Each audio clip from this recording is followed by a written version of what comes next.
I was happening, y'all? It's your boy Rico from the Commanders Kings by way of Street Scores, man. And we're here to break down all of the crazy stats from that Washington Commanders Week 13 win versus the Tennessee Titans. A lot of stuff happened. We're going to talk about offense, Jayden Daniels, running backs, wide receivers, offensive line, the entire defense, even some special teams as well, and then also some amazing team stats. Before we get into everything, though, make sure you stiff on that like button, stiff on the subscription button, and stiff on the bell next to that subscription button so you get notification each and every time we release an informative and opinionated video just like this one. You already see, man, this is the Commanders Kings YouTube channel. Make sure you subscribe and make sure you share it to everybody so everybody else can pull up, because you have Street Scores, Ed Oliver, Louie T, and Rio Robinson all on the same channel going live every Tuesday night. Make sure you subscribe because we're coming with videos on the channel throughout the week as well. It's not just a live show every Tuesday night. We have other content, including videos like this one. Now let's go ahead and dive into this video. Instead of wasting more of y'all time, let's get it. Adam.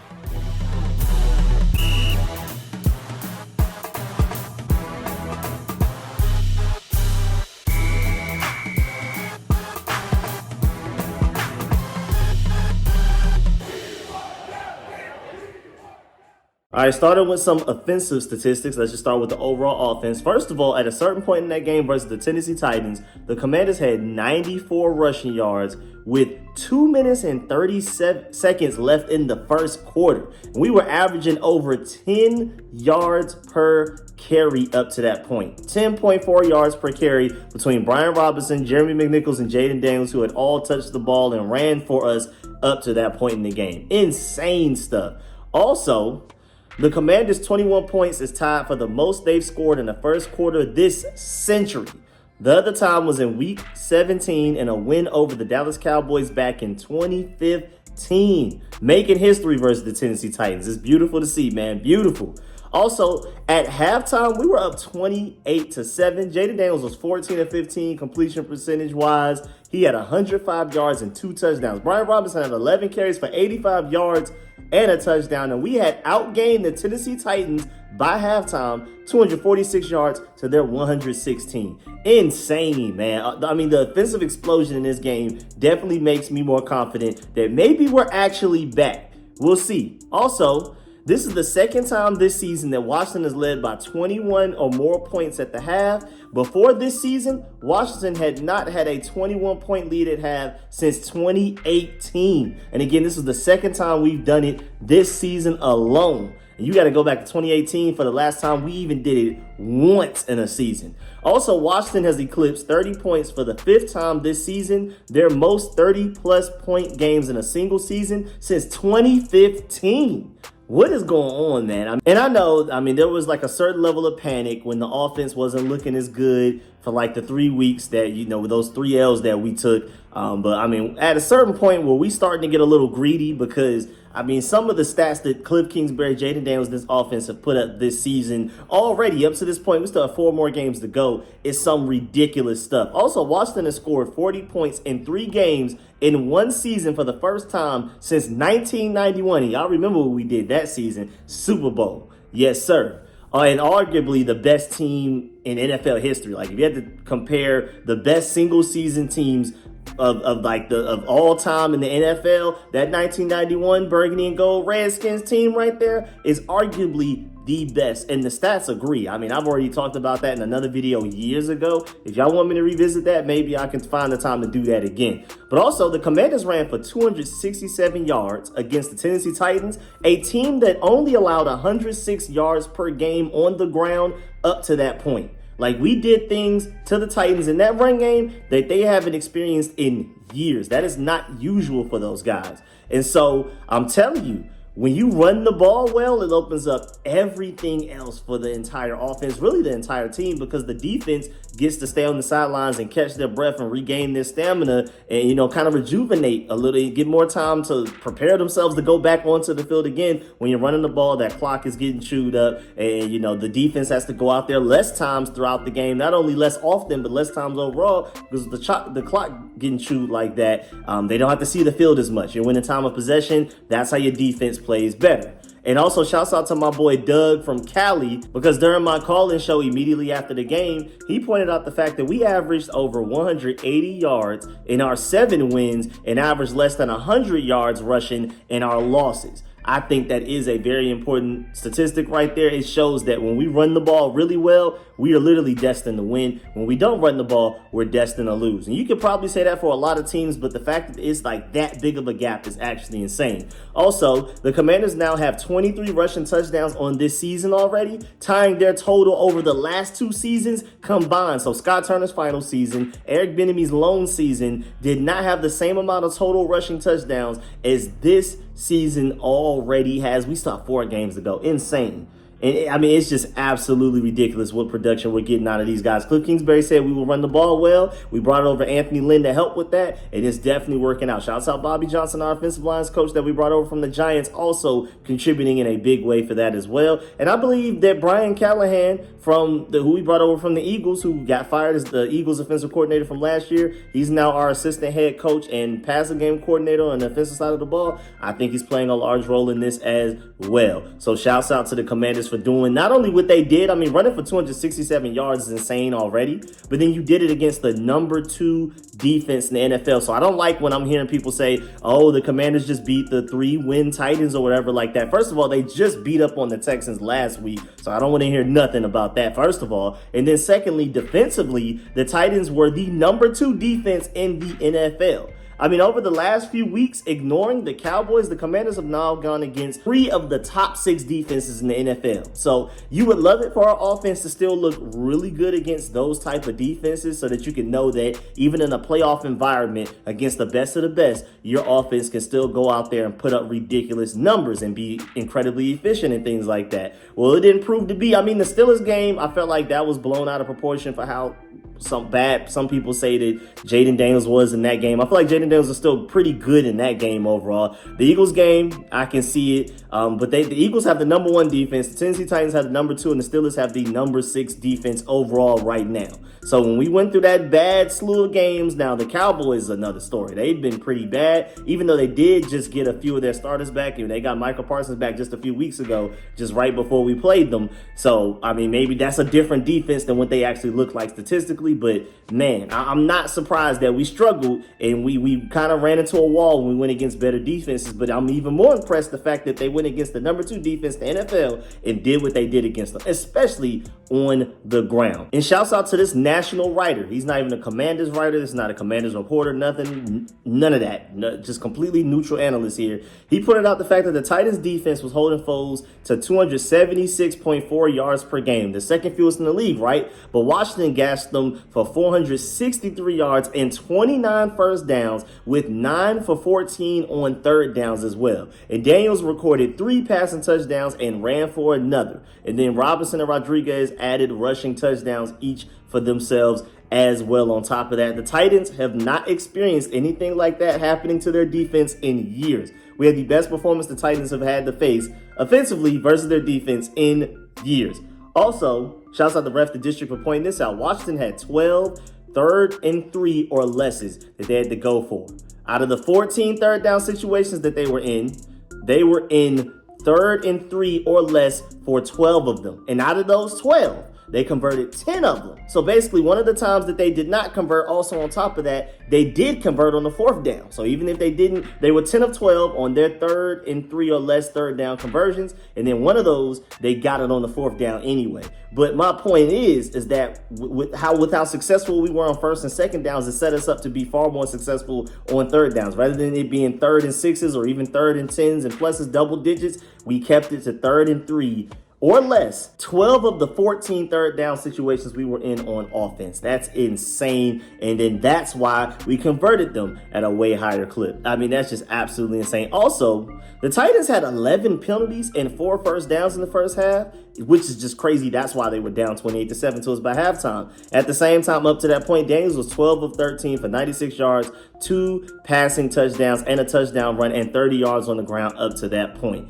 I mean, that's just absolutely insane. The Titans were out there with more penalties than first downs. Also, Washington ran a season-high 77 plays on Sunday. A big reason, the Commanders needed 3 yards or less on 11 of their 14 third down attempts. No surprise, and they were 9 of 14 on those third downs. In their previous 3 games, they needed 3 or less on a combined 11 third downs. So just to let you know, they had 3 or less to go on third downs, is the same amount against the Titans as they had the previous 3 games combined against the Steelers, Eagles, and the Cowboys. Putting yourself in favorable matchups will lead to more efficient and consistent offense. Also, shouts out to Rush Manuel for pointing this out, because he said, I believe that is the most offensive plays any team has run against the Titans this season as well. That's quite something, especially considering how often Washington started with a short field as well. That also is very interesting. The fact that, we started with great field position in a lot of that game, and for us to still run the most plays we've run offensively all season is absolutely insane. Also, shouts out to Grant Paulson for pointing this out. The biggest reason why the Commanders' offense was back to early season dominance against the Titans was getting into third and short, like we just talked about. Much better on first down, lived in the 3rd and 3 or better, forces Daniels' run skills to be considered when the defense is game planning for what they have to account for. During the offensive regression, they lived in 3rd and longer. Exactly. Also, lastly for the offense, before we move on to Jayden Daniels, shouts out to Sam48 for pointing this out. Washington used as much heavy personnel versus Tennessee as it did all year. 2-3 tight end sets were super efficient. I'm curious if those figures were about the opponent, game flow, number of plays, or if Cliff Kingsbury will lean into them more after the bye week. Is this like a winning formula for us? Now, of course, being up by a lot of points, now you can start to put more tight ends on the field so that you can run the ball, so you can go ahead and chew the clock, because you're already up 21-0 at a certain point in that game. So it's like you might as well run the ball and put a lot of tight ends out there basically to have additional tackles on the field. But is this something that we're going to try to do even if we don't have a large lead? That's going to be something to really watch for moving forward, especially going into that New Orleans Saints game. Now let's talk about and highlight Jayden Daniels. Well, again, just by halftime, 14 and 15, 105 passing yards, 2 passing touchdowns, 6 carries, 30 yards rushing, 1 rushing touchdown, only 1 sack. He had a 21.2 PPR at halftime and had a 135.4 rating. That's absolutely insane right there. Again, that was just at halftime. That's insane. Also, for the first time in his young and promising career, Jayden Daniels has accounted for 4 total touchdowns against the Tennessee Titans. That's his first 4-touchdown day of his career. Again, 3 of them pass, 1 in a run. Really want to make sure we point that out, because that's going to be important when it comes to his strong case right now that he has for Offensive Rookie of the Year, or even if you're trying to throw him back into the MVP conversations, which I think he's too far removed from right now. But the stats is what's going to matter. You can look as great as you want, but a lot of these guys don't really watch film. So you're going to have to put up a lot of great stats, and that's why I'm really happy that Jayden Daniels was able to do that. Also, Jayden Daniels had 3 passing touchdowns and 1 rushing touchdowns. He is the first Washington player to record at least 3 passing touchdowns and 1 rushing touchdown in a game since Kirk Cousins in Week 15 of the 2015 season against the Buffalo Bills. Also, Jayden Daniels is the only rookie quarterback since 1970, y'all, with 2+ passing touchdowns and 1+ rushing touchdown in back-to-back games. Insane. Also, just to let you know, Jayden Daniels is the first rookie quarterback in NFL history to have an 80+ completion percentage, throw 3 touchdowns, and rush for a touchdown in a single game. He's also, another thing that he's the first rookie in NFL history to do is have 3+ games with an 80+ completion percentage. And he's not just dinking and dunking all of the time. He's taking deep shots, hitting the intermediate parts of the field. This is just an elite quarterback that we have in our hands. Jayden Daniels completed 83.3% of his passes, 25 of 30 by the end of the game against Tennessee, to become the first rookie quarterback in NFL history with 3 games of that 80% or higher that I just mentioned. Also, Jayden Daniels is the 3rd rookie in NFL history with multiple touchdown passes and rushing touchdown in consecutive games. He joins Kent Nix of 1967 and Charlie Connolly twice in 1948. Only other time a rookie has ever done that in NFL history. Those are the only other 2 cases. And then to finish up the game again, 25 of 30 for 206 passing yards, 3 passing touchdowns, 1 interception though. That was an overthrow by him. You can kind of blame Zach Ertz for not being able to catch it, but that was an overthrow by Jayden Daniels. 9 carries, and ended up finishing with 34 yards rushing, only 4 more in the second half, but that's still cool. He finished with that 1 rushing touchdown. He got sacked 1 more time for a total of 2. He ended up with 28.6 PPR fantasy points and a 114.7 rating. If you took away that interception, that game would have been nearly perfect statistically. And then also, if you want to take a look at this passing chart right here, I feel like we can start to debunk debunked some of this. He doesn't like to throw to the left side a lot. And especially since this was like the first game we finally moved Terry to the right side more than just a couple of times in a game. So, you know, even with Terry McLaurin lined up on the right side, he still chose to throw the ball to the left quite a bit, even though I can admit some of these dots on the left are Terry McLaurin starting on the right side and then running to the left, and then Jayden Daniels throwing the ball to him. But either way, this is a passing chart that kind of like, to a defensive coordinator, you're like, okay, I don't really know what to necessarily stop. I mean, maybe we should try to take things away from underneath, but I mean, he at least attempted a deep shot 40 yards plus down the field. It just wasn't completed. So you can't just completely ignore that part of his game, because you've seen him succeed at that in several games this season with several deep shots to Terry McLaurin. So can't ignore that. Just to let you know, moving forward, also with Jayden Daniels, something else that was like really impressive. First of all, on 3rd and 4th downs versus the Titans, he was 8 for 8, 66 passing yards, 3 touchdowns, and 7 first downs. Insane. Also, 3rd and 4th down passing conversions came on these distances needed. Masterclass on 1st and 2nd down, because of when he went 8 for 8 and he had those 7 first downs, it was 3rd and 1, 3rd and 2, 3rd and 3, 3rd and 2, 3rd and 2, and 4th and 2 when he was successful against the Titans. Again, being efficient and staying ahead of the sticks and being good at offense on 1st and 2nd down helps a lot. Also, like I've already talked about in a previous video on my Street Scores channel, Jayden Daniels is the only quarterback from the last 2 draft classes that has an 80+ passing grade on Pro Football Focus right now. The only one. When we're talking about overall grade, he has an 87.9. CJ Stroud is second with a 75.9. A whole 12-point percentage away of a grade. Then Bo Nix is third with a 72.8. Then you have Bryce Young with a 66.9. But even just passing the ball wise, just take running out of the equation. Completely delete running, which something Jayden Daniels is elite at. So that's kind of unfair to him. But even so, if we're only talking about passing grade from Pro Football Focus, he has an 83.1. CJ Stroud is second with a 75.2. And then Bo Nix has a 70.2. And everybody else is in the 60s. So just to let you know, Jayden Daniels, out of all of the quarterbacks drafted in the past 2 seasons, is just on a different level right now. Also, when you're taking a look at this chart right here that you can see on the screen right now, through week 13 of the NFL season, the x-axis from left to right is Pro Football Focus offensive grade. From the y-axis, bottom to top, that's EPA per play. So, I mean, even if you want to ignore offensive grades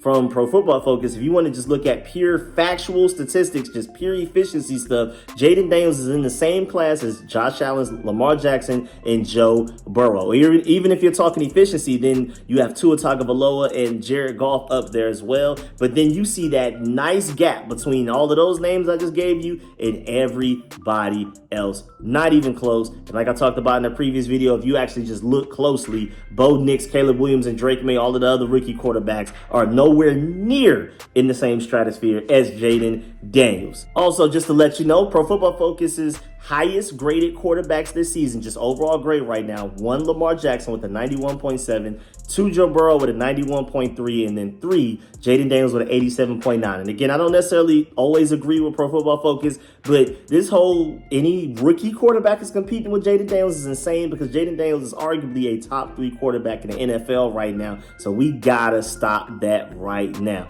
And if you look on the screen right now, shouts out to Marshall for pointing out the fact that this is another chart showing how Jayden Daniels is a superior quarterback to the other rookies and just a lot of quarterbacks in general. Just wait until they layer offensive talent, because right now Jayden Daniels is carrying a pretty average bunch collectively, and it's hard to disagree with that. But again, when you're looking at the screen, I mean, it's Joe Burrow, Jayden Daniels, and then Josh Allen and Lamar Jackson are like way ahead, but then you have Jared Goff like right below those guys, right around the same level, and then it's Tua, and then it's just everybody else. Everybody else with Jayden Daniels in the same stratosphere, Jared Goff, Joe Burrow, Josh Allen, and Lamar Jackson. No matter which stats you look at, no matter which efficiency, advanced metrics, Jayden Daniels is in like the top 5 quarterback conversation, not top 5 rookie quarterback. We're talking about top 5 overall quarterback out of the entire NFL.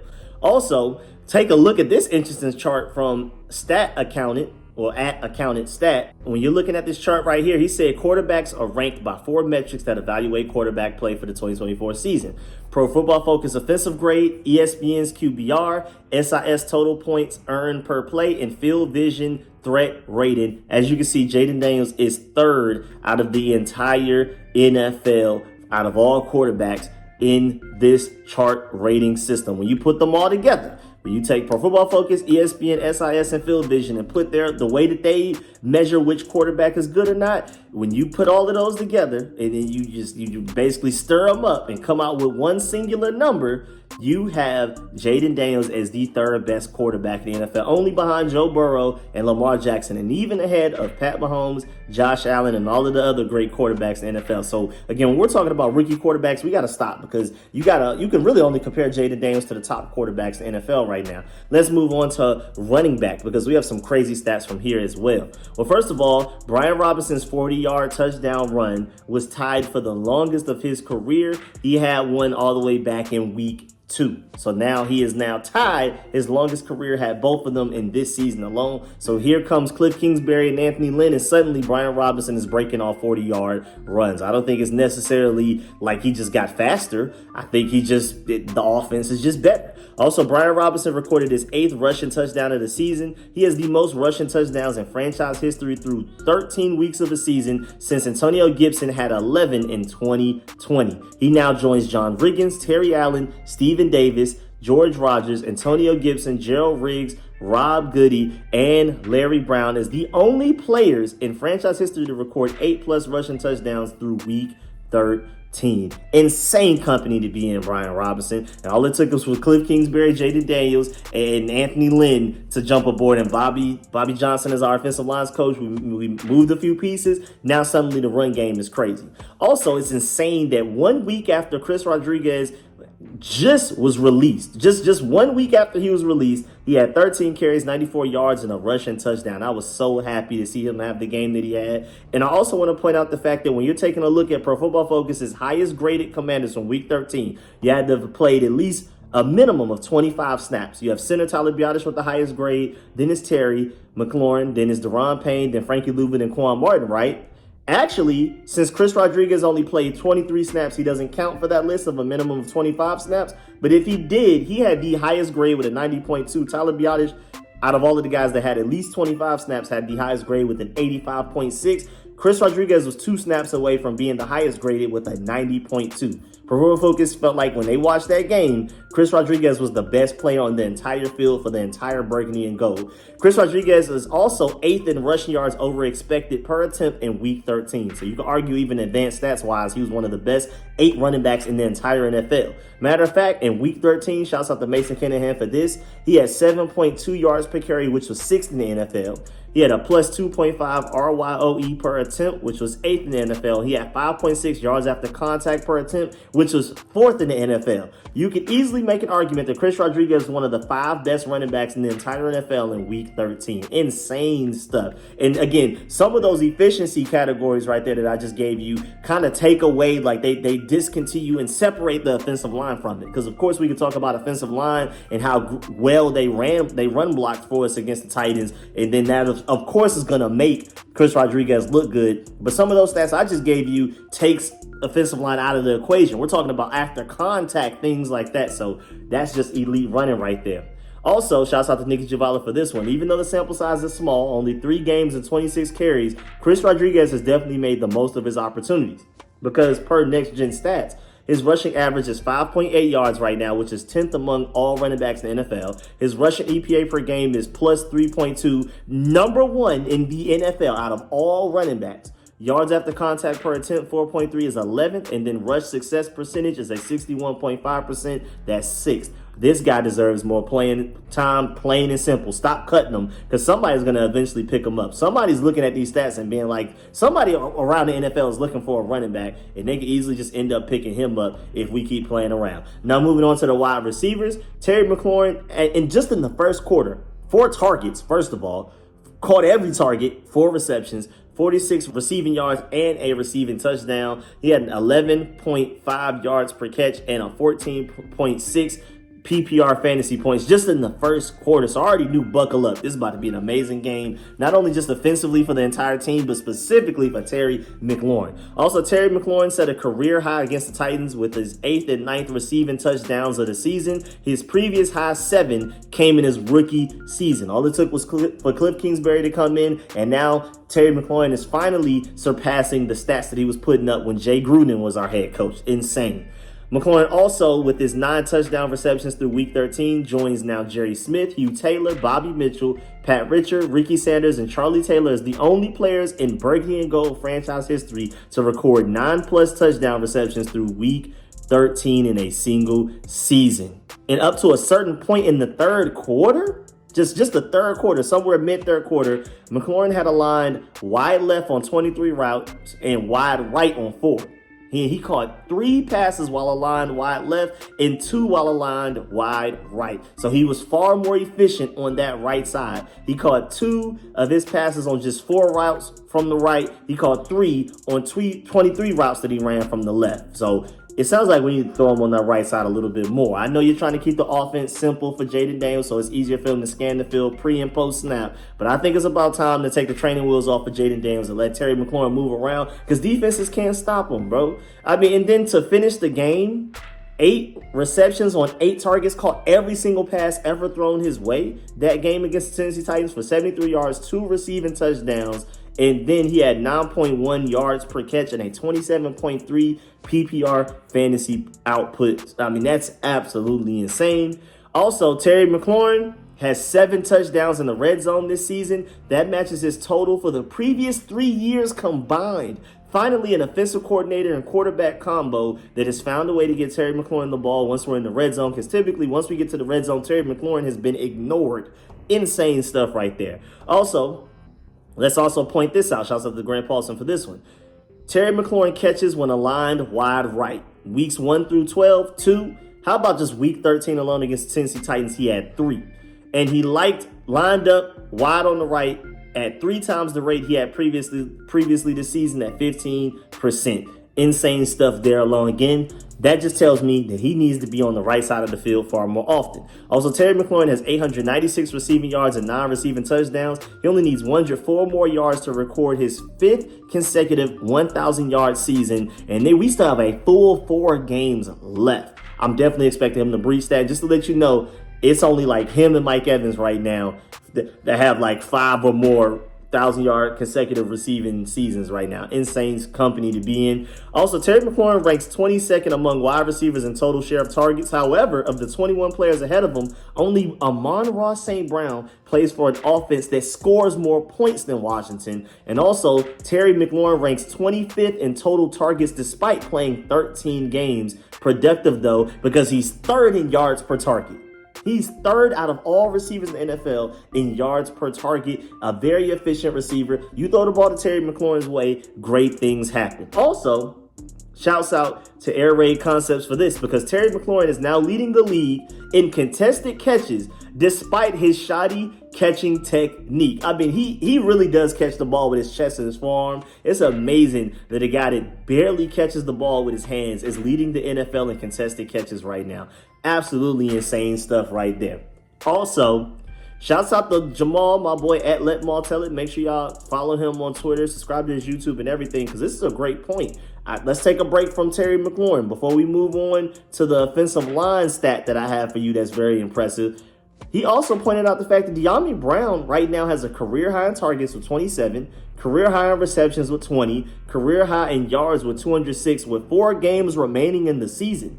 Nothing to write home about in terms of a breakout, but has had some good opportunities with quick passes and open field to work with. That in itself is an offensive coordinator finally making use of Dyami Brown and his skill set. I completely agree. Thank you for pointing that out. Now moving on to the offensive line part of this, I have just one stat for y'all that I thought was very impressive. I want to point out the fact that Tennessee came into the game against the Commanders before the game started, allowing only just 0.8 yards before contact per carry on designed runs. That was the 6th best out of the entire NFL according to Next Gen Stats. Washington averaged 3.1 yards before contact per carry versus the Tennessee Titans. That's insane stuff right there. They haven't experienced nothing like that again in years. Now let's move on to the defensive side of the ball, because I feel like there are some very interesting stats here. First of all, there was a certain point in that game where the Titans had 7 penalties and only 8 net passing yards. Insane. And the Titans were averaging 8 penalties per game. And at a certain point in the first half, they already had 11 against us. I'm gonna give home field advantage and the crowd being as loud as they were. A lot of credit for that, and also our defense being a little intimidated. You know what I'm saying? Also, the Titans had 11 penalties for 85 yards in the first half. That is absolutely insane. 11 penalties in the first half is just wow. That's mind-boggling. Just crazy stuff. Also, Washington has now gone 539 consecutive games without a defensive shutout. So that's the one bad stat I got for y'all. Now, all of these stats are going to be great. I got to keep it 100 with y'all, and this is just a bad stat right here. And the first 29 minutes and 30 seconds of that game really seemed like we would finally break that streak, but then we just allowed them to score that touchdown going in right before the half, pretty much like we did against the Cowboys for absolutely no reason. Also, shouts out to Noah Igbenogany. Remember, he was a former first-round pick. He's only 25 years old. Let me add that, too. Noah Igbenogany is only 25 years old. And right now, out of all corners in the NFL, he's 9th in man coverage rate. He's 16th in man coverage success. He's 6th in yards per route allowed. 5th in yards per target allowed right now. Out of all corners in the NFL, those are elite stats. Those are top 10 corner in the NFL stats. I'm not saying that he's a top 10 corner. And then against the Cowboys, he had a pretty bad game. He had 2 pass interferences. But this is a guy, again, at only 25 years old, that definitely will be a part of our future secondary. Definitely somebody that we need to re-sign. Speaking of re-signing, Dante Fowler, after having consecutive sacks against the Titans, finished the game with he surpassed double-digit sacks already with 4 games left in the season at 10.5. This guy already has 10.5 sacks. That's insane right there. Also, Frankie LOUIE, somebody that we don't have to re-sign because we were smart enough to go ahead and give him a 3-year deal immediately. We already knew this guy was going to ball out. Up to this point in this year, you can make an easy case that he's an all-pro candidate because he has 8 sacks as an off-ball linebacker, middle linebacker technically, 82 total tackles, 49 solo tackles, a forced fumble, 31 stops, and 4 batted down passes. He's been a menace in every way possible that a linebacker can be. Also, Frankie LOUIE with his 8th sack, that was a new career high for him. So that's why he left Carolina, and he talked about the whole Dan Quinn and Joe Wood Jr. system and why he was so excited to join this team because they're setting him up for success. And you can just tell by the fact that he's already reached a new career high in sacks in a season. Again, we have 4 games left to go. LOUIE also had 2 sacks against the Titans. It's his 4th multi-sack game of his career and the 2nd this season. He's been far more efficient this season than even before he came to the Commanders. He was already scary before he signed with the Commanders, but now he's even scarier. Also, Frankie LOUIE and Dante Fowler have both now posted 9+ sacks so far this season. It is the first time that Washington has had 2 players with 9+ sacks in a single season since Ryan Kerrigan and Trent Murphy all the way back in 2016. Again, 4 more games to go. I'm definitely expecting both of those guys to be over the double-digit sack number. Also, the Commanders right now are on track to have 2 players with 10+ sacks in the same season for the first time since 2009. Insane stuff right there as well. Shouts out to Joe Wood Jr. Also, Bobby Wagner now has over 100 tackles for the 13th consecutive season. He joins now London Fletcher as the only players this century to have at least 100 tackles for 13 or more consecutive seasons. And just to let you know, Bobby Wagner just did it for his 13th season. Only him and London Fletcher have done it for 13 seasons or more. London Fletcher has done it for 14. So Bobby Wagner will have to go out there and get another 100 yards next season to do what only London Fletcher has done this century.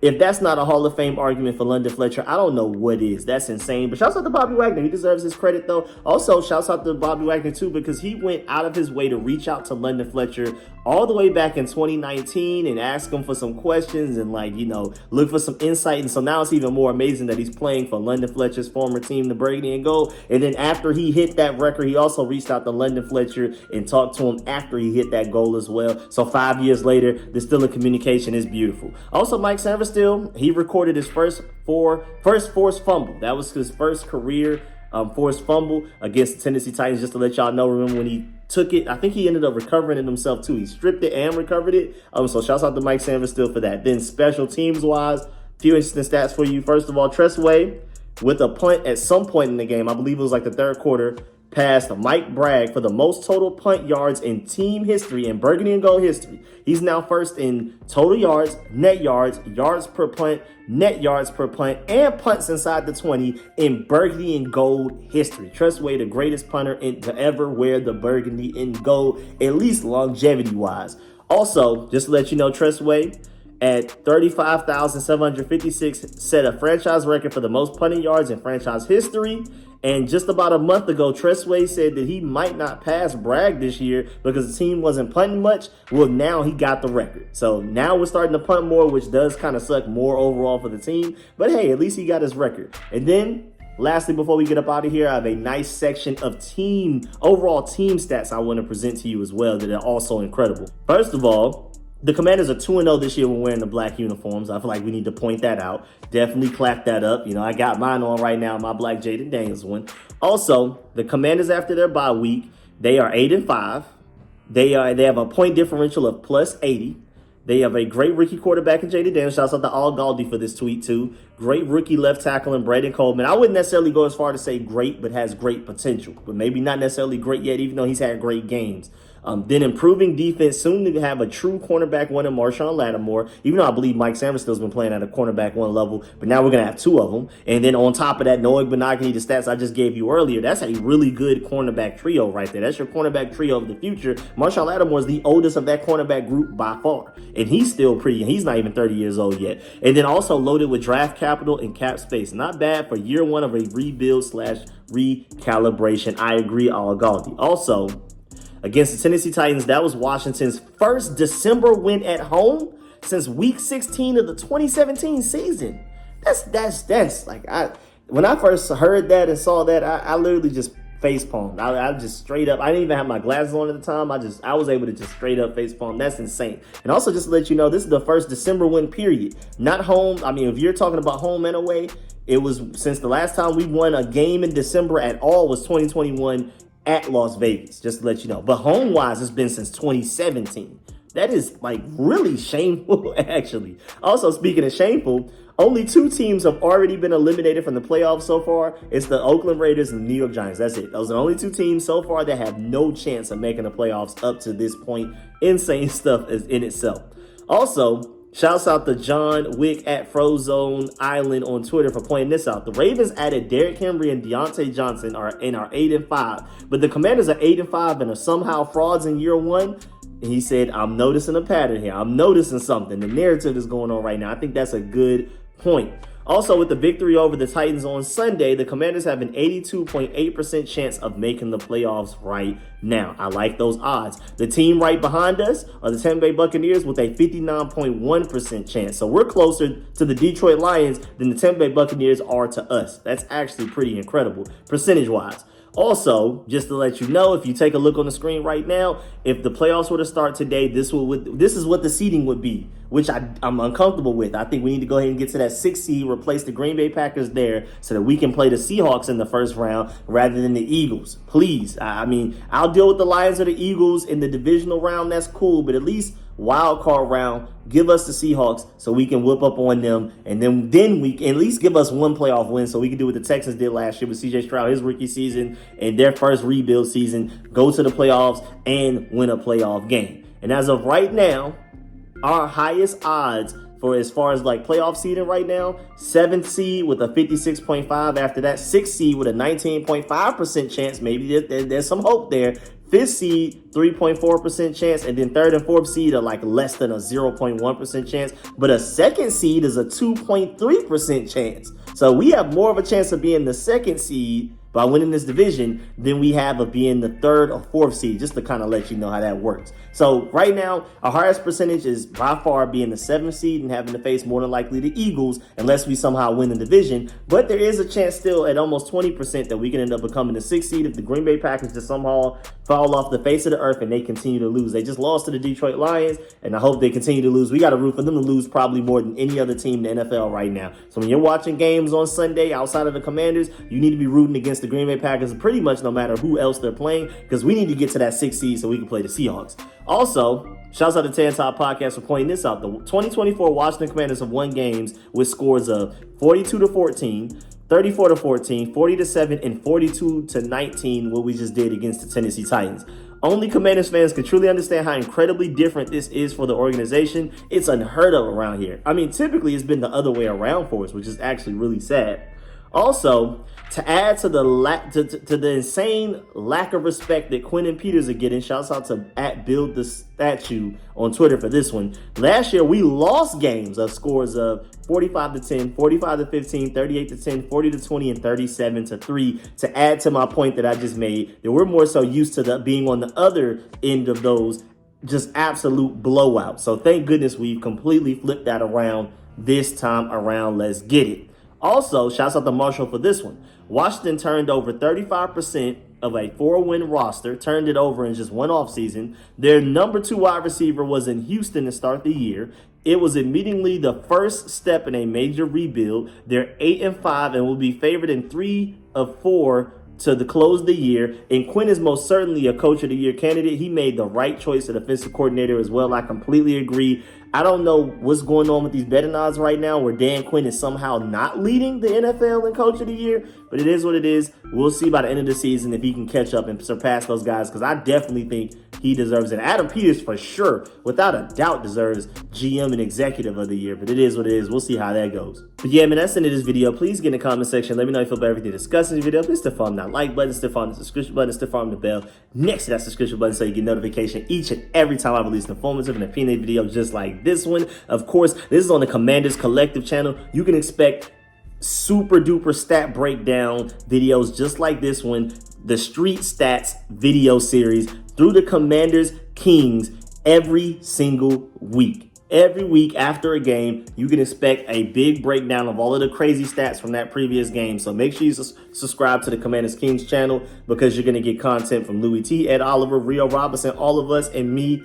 I'm hitting y'all with crazy stats. And of course, we're also live streaming every Tuesday night on this very channel. So make sure you don't only just like this video and subscribe to the channel, but make sure you tell everybody else and share it, because some people may not just be aware that we've even created this channel. So make sure you please go spread the word. Make sure you share it everywhere that you can, and I really appreciate y'all. Of course, let us know in the comment section how you feel about all of these stats that I just gave y'all. Do you agree or disagree with any of my points? And of course, do not leave this video without leaving a like. I really appreciate y'all, and I'm gonna catch y'all later. I'm out.